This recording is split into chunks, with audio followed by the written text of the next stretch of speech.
Hey everyone, it's Sunday, so that means it's time for another edition of Storytime. As you can see, I have an awesome guest in front of me. I have an Arizona blonde tarantula.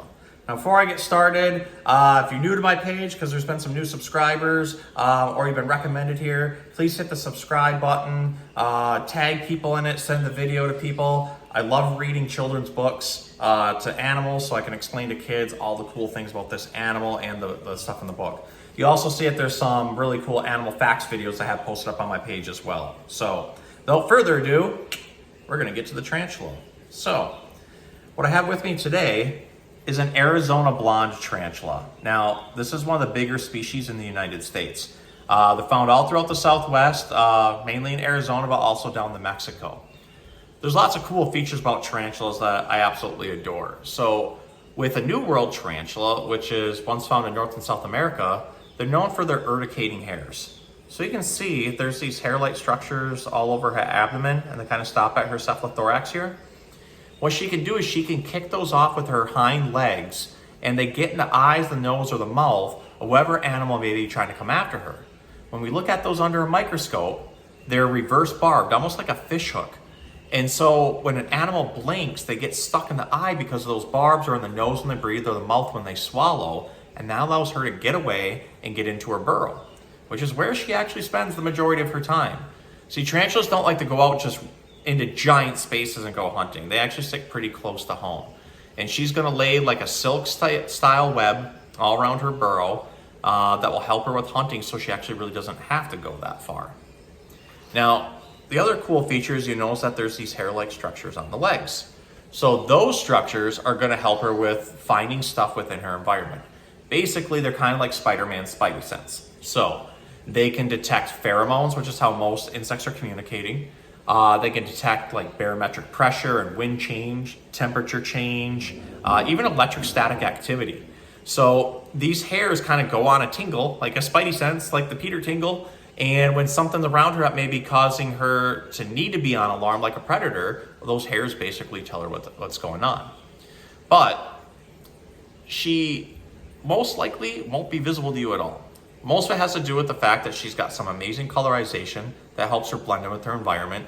Like I said, she's gonna be sticking close to her burrow. So if she does detect that something's coming along, she's gonna go down in her burrow.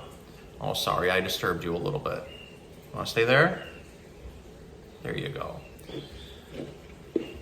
So another cool feature about them is they can smell with their feet. So they're going to kind of tap along and make sure everything in front of them is one, stable enough for her to walk on, but two, then also make sure that it's okay. Now, I'm not worried about her biting. She can bite, but no person in recorded history has died from a tarantula bite. You may be allergic to them and you may have a bad reaction, but tarantulas aren't known for extremely potent venom because their venom just contains digestive fluids, and those digestive fluids get injected into whatever it is that they're biting. They'll then allow them to drink that fluid out. So I like to explain about tarantulas because a lot of people are afraid of them, and there's a lot of unfounded fears on them. But they're a different animal. They look different. They move different. They don't really make sounds, and that sometimes scares people too. But just because they're different doesn't mean that they need to be scary.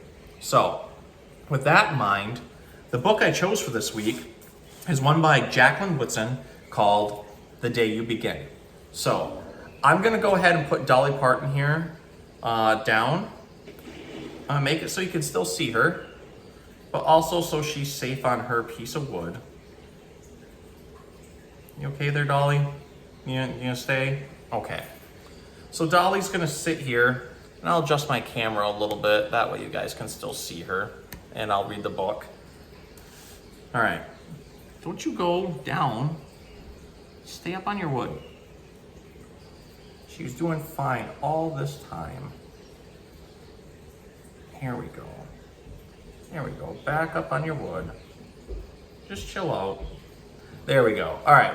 Well, let's go ahead and start our story, The Day You Begin by Jacqueline Woodson. So, here we are. There will be times when you walk into a room and no one there is quite like you.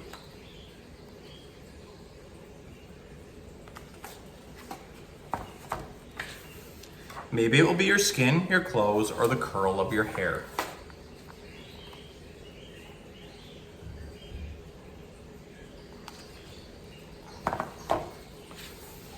There will be times when no one understands the way the words curl from your mouth, the beautiful language of the country you left behind. My name is Rigoberto. We just moved here from Venezuela. And because they don't understand, the classroom will fill with laughter until the teacher quiets everyone.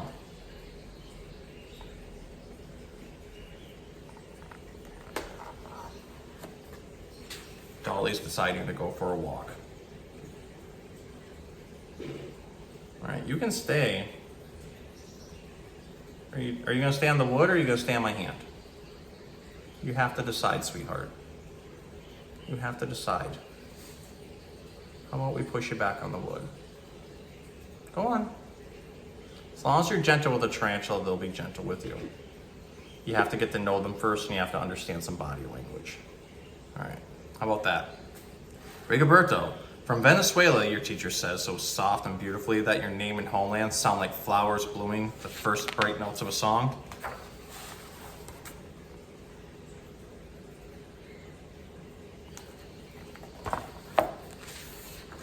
There will be times when the words don't come. Your own voice, once huge, now smaller, when the teacher asks, "What did you do last summer?" Tell the class your story. "We went to France," Kayla says. "These shells came from a beach in Maine." A boy named Jonathan holds out a jar filled with tiny shells so fragile they look like they'll turn to dust in your own untraveled hands. "My whole family went to India, Spain, South Carolina." Each souvenir a small triumph of a journey. Their travels go on and on.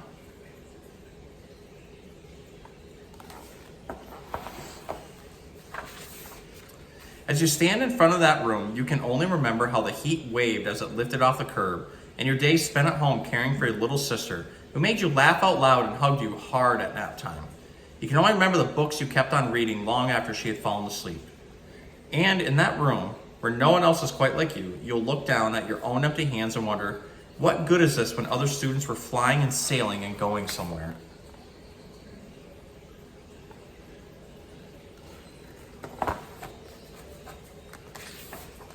There will be times when the lunch your mother packed for you is too strange or too unfamiliar for others to love as you do.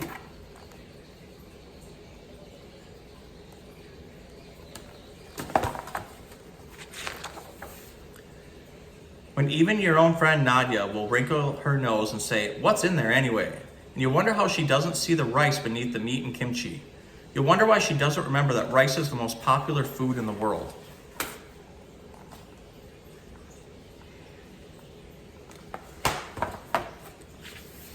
There will be times when the climbing bars are too high, the run is too fast and far, the game isn't the one you can ever really play.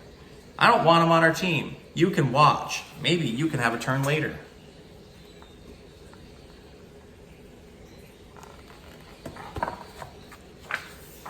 There will be times when the world feels like a place that you're standing all the way outside of.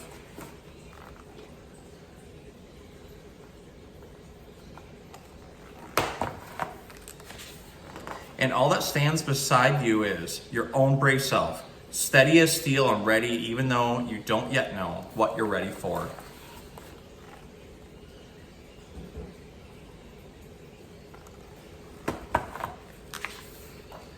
There will be times when you walk into a room and no one there is quite like you until the day you begin to share your stories. "My name is Angelina and I spent my whole summer with my little sister," you tell the class, your voice stronger than it was a minute ago. Reading books and telling stories, and even though we were right in our own block, it was like we got to go everywhere.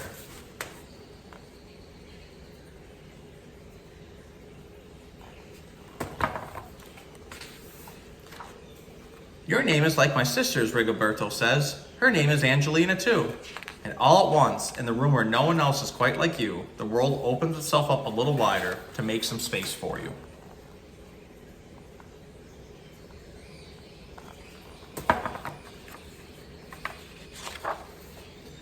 This is the day you begin to find the places inside your laughter and your lunches, your books, your travel, and your stories, where every new friend has something a little like you, and something else so fabulously not quite like you at all.